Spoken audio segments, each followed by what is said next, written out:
everyone. Welcome to a new episode of Talkoffame podcast. I'm Kylie Montini, the host, and today we're interviewing Sarah Essy. Sarah is a vocal coach, a vocal producer, and songwriter. She has a bachelor's degree in vocal techniques that allows her to pass her knowledge of singing and to inspire and motivate people. She started singing when she was a kid, so she was in kids choir at 6 years old, and she just kept going till she became a solo artist in 2019. Thank you so much, Sarah, for joining us today. How are you? Thank you. I'm so good. Wow, you did really good research about myself. Thank you. Well done. Hey, gotta be prepared for this. Gotta be prepared. I feel But quite but tell us like a little bit more about you and your work and how you got started. So you got it right. I was a solo artist from 2019. Then COVID hit, as everyone knows, and I started to kind of, discover other parts of myself and understand maybe I wanted to do something a bit different, exploring new direction in music. So I started to produce more and write more. So at the end, I became a producer and songwriter full time. I no longer release music, but I'm quite happy about it. And because it was causing me a lot of stress and a lot of not really good emotions, I just really wanted to be part of music, but not in the same way that an artist is most of the time. So yeah, and I live in Amsterdam currently, and I'm from Italy. I'm 26 years old, and that's about it.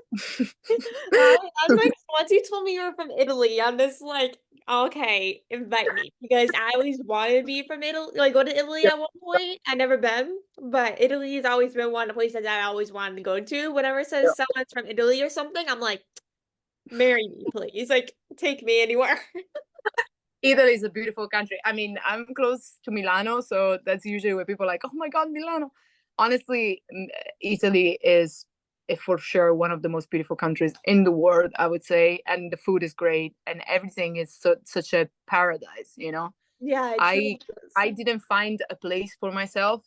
Like I really couldn't make a business work there because I wanted to work in English with people internationally, and it was a bit tougher in Italy. That's all, but it's really beautiful, and for any situations, weddings, holidays, anything that is a happy occasion, Italy is the best place to be. Oh, for sure. If I had to choose a different country to get married, Italy's a place. No doubt in my mind. Oh, Do but it. do you have like a favorite musical memory from growing up singing? I love this question. So when I was maybe around 7, 8, or maybe 7 actually, I was in primary school, and my primary school organized musicals at the end of the year, and that's where I actually discovered. I mean, I was already singing in a choir when I was 6. I started pretty early, but then it's when I actually discovered that I could be a solo singer, because they put me in a solo of what was it called in English, of Aladdin, one of the song in Mhm. Aladdin. I think, yeah, A Whole New World. That's what's called in English. Sorry, I know it mostly in Italian, but I don't know it in in English. I've never watched it. And they put me in a solo, so I was doing my song by myself, and I think that was the moment that I realized I really could do this. And there were maybe 300, 400 people in the audience. I mean, Oh, really? yeah, because it was like it's a local theater, but my city is is a province in Italy, so it's quite big. And yeah, it was packed. And I remember, I mean, it was just like a weird feeling, you're a little kid on the stage, and it's just so many people there. Mhm. And I'll always remember, because it works like that. You go on a stage and you don't see anything. I was like, it was all black. Like, I mean, I could see a little bit of faces, but it was just like a little smiles and all that. You could see the teeth of people maybe, but it was completely black, and you're just like, oh my God. But What's actually the theater was packed. And then, yeah, I just remember I sang, and then it went beautifully, and then I said, okay, I really want to do this. I want to make this work. And that's basically it. And then actually I did the solo also in the years afterwards. So it was, yeah, it was great success. Like if I would sing in front of like 600 people at like 7 or 8 years old, I would have passed out and said immediately no. Like I Like, would have died and passed out right on stage. I have no idea. Look, it was a primary school musical. I thought it was just the parents. But actually what happened is that the schools invite other schools. So it was a lot of people from different schools in my city that saw me. Of course, they don't remember me because I was, 6 years old, 7. So, but it was so many people that actually I think I met even afterwards because my city is big, but it's one of the cities that everyone at the end of the day. So it's like it's crazy. So I had no idea. If I knew, I don't think it wouldn't be so perfect. Oh And I my God. remember If I would be like, I would much rather perform and go out and see 600 people than knowing beforehand and just freaking out. no, he had like and all that, and I was wearing this I was wearing this dress. It was like pink with little flowers, and like everyone made fun of me of the dress actually. But in that moment, I slayed, and I felt like a superstar, and I was like, "Let's do this." Also make fun of me. At least I felt great. That's the most important thing. Yeah. But like, how do you like capture ideas for songs when you wrote when they come to you? Like, how do you kind of get ideas for songs? Okay, so by myself, I try to write 2 songs, 3 songs per day, not without a melody, just words, because I'm struggling personally. I struggle a little bit with words because I'm not native speaker. So I have few techniques, but my favorite one, that's what I'm gonna tell. My favorite one is that I'm looking at a room and I'm taking 3 objects in the room and I write them down. For example, I don't know, like today, I can take today as an example. I was sitting, I was like, okay, I'm gonna take a bottle. And so I wrote down bottle. I wrote down temperature and I wrote down chili. I don't know. It was just like random things in the room. I was just walking and I was like, oh, okay. And then it helps so much your brain to create new scenarios because you have to use those words to create the song. That doesn't mean that you have to, surround the songs around them, but it's just like you need to put them. That's the goal. And it Hmm. really works because you really have to think about it. And it just unlocks, in my opinion, just unlocks some parts of my brain that I don't think I would in a normal session with people. And with people, um it's a bit different because if I produce and the artist writes, usually I let the artists just do what they want to do and maybe give them some feedbacks along the way. I find it quite hard at this stage of my career to do both at the same time. I want to give feedbacks because I know what we're doing, but I don't want to interfere too much on what the message of the song is. But if I'm the writer and co-writing with other people, then I'm just going with the vibe, to be honest. Like I'm just also seeing what the other people wants to do and like what's going on. And there's no really a way to start. You Hmm. just kind of have to feel the room, in my opinion. By yourself, it's much easier to start because you just do whatever you want.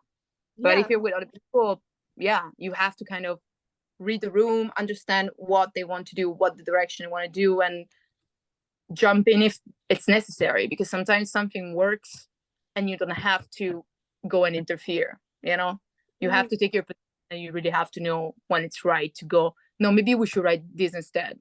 You know what I mean? Yeah. So it's a bit tougher, but I love it. It's so special, really Mhm. special. Yeah, like, I feel like working by yourself is probably the like easiest way to get like songwriting in terms of fastness. Is of course if Yeah, you collaborate, you don't know what the other person likes to do for inspiration, or if you don't know what the process is like, and like with yourself, you know what your process is, and so it's exactly. much quicker to get inspiration or to write if you're by yourself. Exactly. Well, I think it's both ways apart from the inspirations because at the end, when you're in a room with someone, you can learn so much from them. And when you're by yourself, you have to force yourself to learn stuff. Yeah, that. So in terms of like actually collaborating, it's much harder, of course, because I mean, you're with more people. When you're by yourself, you can just do what you want. But then when you want inspiration, when you want to do something different, when you're with someone else, it's just a little bit easier. 100%. And what is kind of like the most challenging part for you about songwriting? Girl. Well, No, there's so many ways.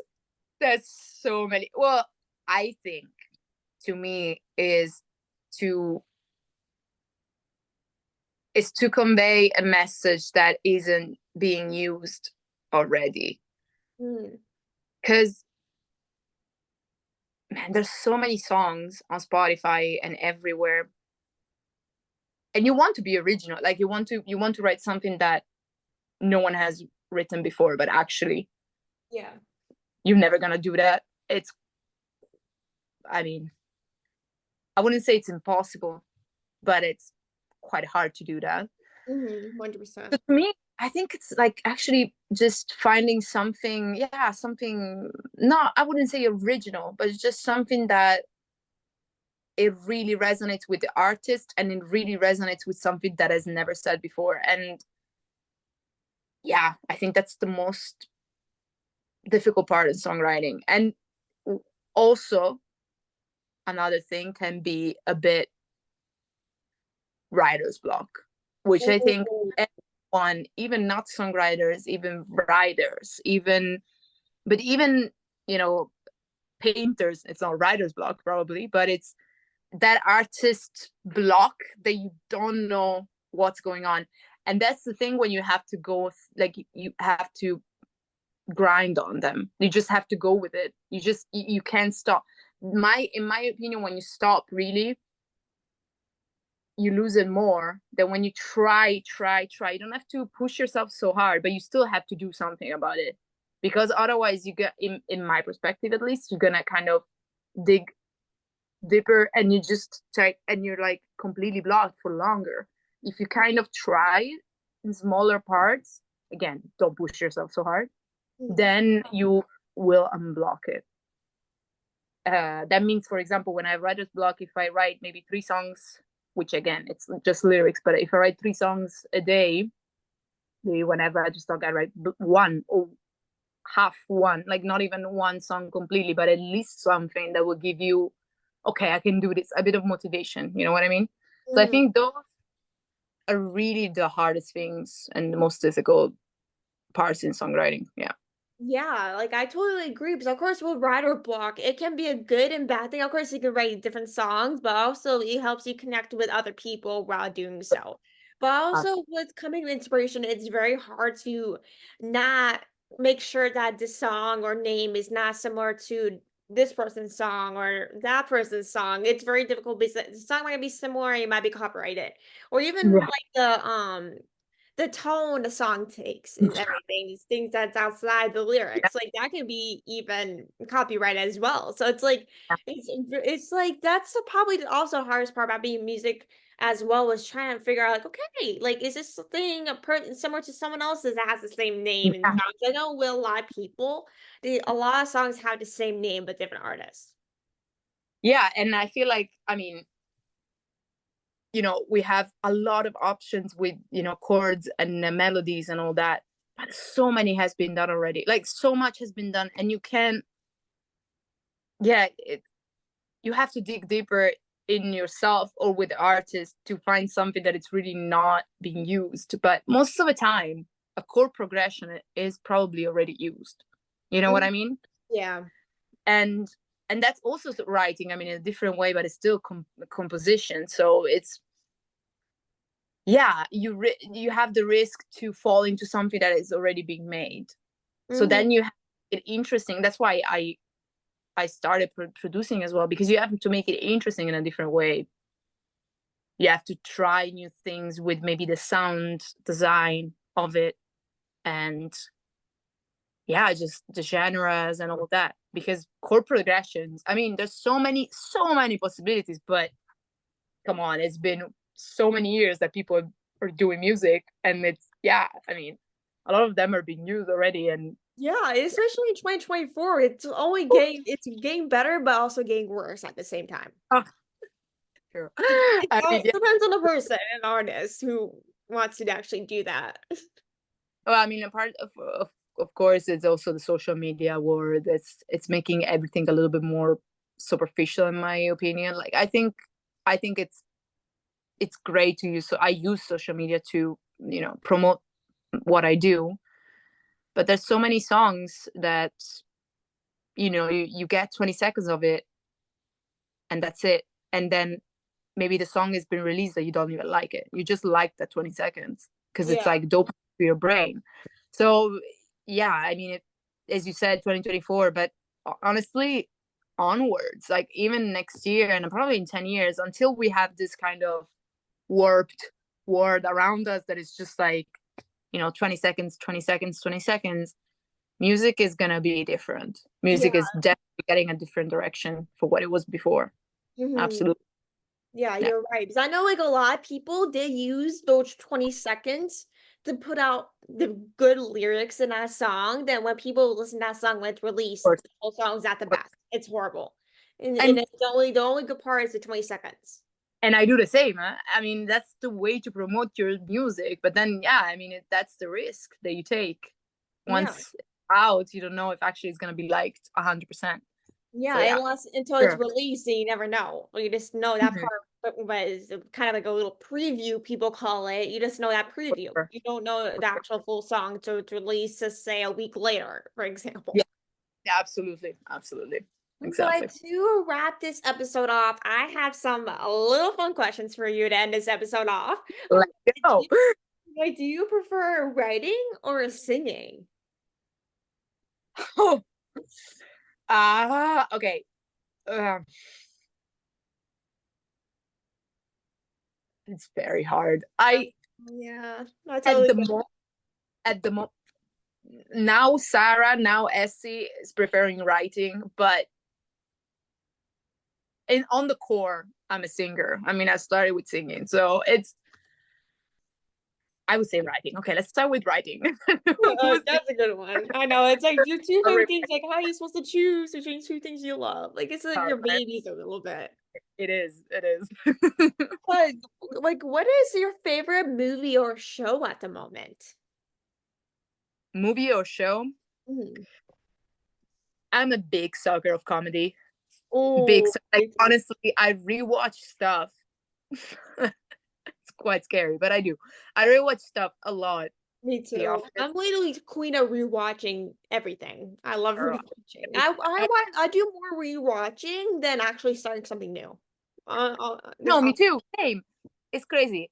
I would say my favorite forever is gonna be The Office. The Office is my. Oh, The Office is my. Is my like I don't know. It's I wouldn't know how to explain it, but I love it so much. It's just so silly and just so funny, and there's everything. There's a bit of emotions, and I love every comedy, like Modern Family and New Girl is also a big one. I would say The Office, New Girl, and Brooklyn Nine-Nine. that's a good one. Do you want a little fun fact about Okay, yeah, this? I'm actually, do you know how it's based in Scranton, Pennsylvania? yeah. I was about to say actually, yes. I actually live in Scranton, Pennsylvania. Oh my god. I'm that serious. I'm from Scranton, Pennsylvania. I'm being so I serious. love this, but because they didn't shoot it like it's from Pennsylvania, but they didn't shoot it I in didn't shoot it, but it is basic. no. Like I heard that the main one of the main actors, I don't remember who, he just went around with a camera, and that's how they made the title song, like with the videos and stuff. It's so Yeah, like funny. once you said Okay. The Office, I'm like, oh my gosh, here we go. Because whenever I tell someone from Right. Scranton, Pennsylvania, they're like, oh, The Office. Okay. Like I see you from Scranton, Pennsylvania. That's what I Scranton's didn't even known think for is about The it. Office. I didn't think about it. I didn't go there immediately, but actually, yeah, of Yeah, like of course. course when someone says The Office, I'm like, Scranton, Pennsylvania. That's what Scranton, Pennsylvania would be existent without The Office. So thank you for whoever made The Office. Thank I you. mean, yeah. I mean, it's a bit sad, I guess, Yeah, it's a bit but sad that it's what known for, but but it's quite true. I mean, yeah, it's not a big city, right? No, it's not that big. No. It's it's What- it's Do in you the know middle. why? It's not small, but it's not too big. Do you know why they choose the city? Like, is that a specific? Like, do you have a search on it? Why they choose it? I have actually no idea. That's interesting. I should probably look it up. Like, I think it would. hold on. I'm gonna look it up right now. Please do. No, because I mean, if you think about it, there's so many cities everywhere in America. Mhm. Why they choose Scranton? There must be a reason. It wasn't random. It says Scranton was picked because it was 2 hours from New York, ideal for a regional office of a Manhattan company. And this guy True. received a challenge Valentine's card that said "Made in Scranton," in which a lot, I guess he received a lot of greeting cards, Valentine's, and other seasonal products for Scranton, I guess. So I guess that's how they picked Scranton, which is interesting. Interesting. Yeah, well, that makes sense. Yeah. It Yeah. does. Of course, one Valentine changed everything. So Of course. like applause Love. to you for Love. saying that Valentine. Love. Honestly, you for making Scranton famous. But the last question I have for you is if you could travel anywhere in the world, where would you travel? I really, really want to go to three places. I want to go to Australia. I want to go to Oh, Canada. same here. Australia's in my top three. I know. I'm just scared about the wildlife, but I really want to go. Like Yeah. I'm scared of spiders and all that crap.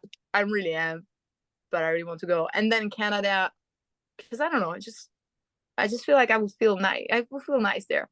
Mm. And then I really, really want to go to Lapland, which is where Santa Claus is from, where you can see like the Northern Lights and all that in Oh Finland. yeah.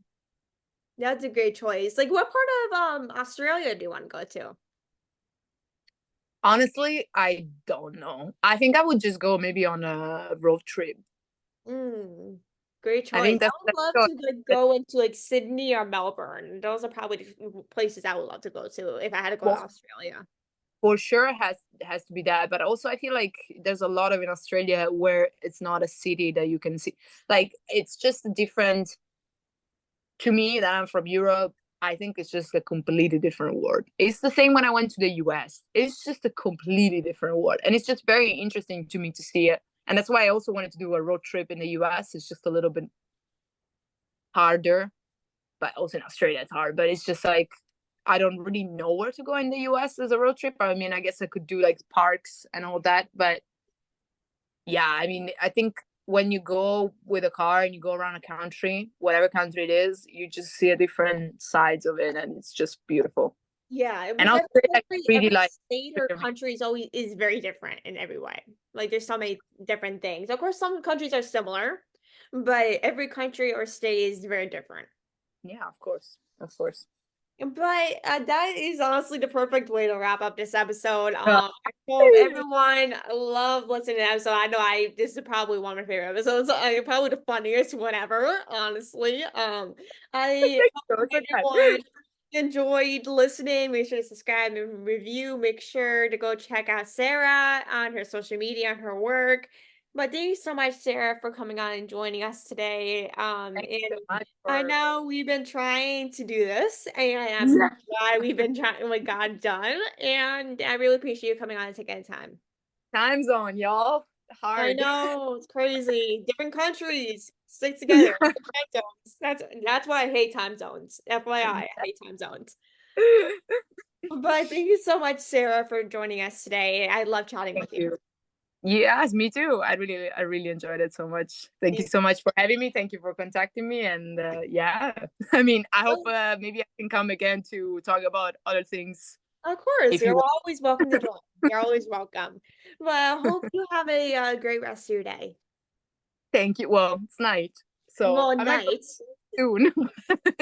I hope you're gonna have the rest of your day. Thank you. Have a great rest of your night. I would say there, but yeah, have a good rest of your night and enjoy next your little nighttime at the studio. Thank you so much.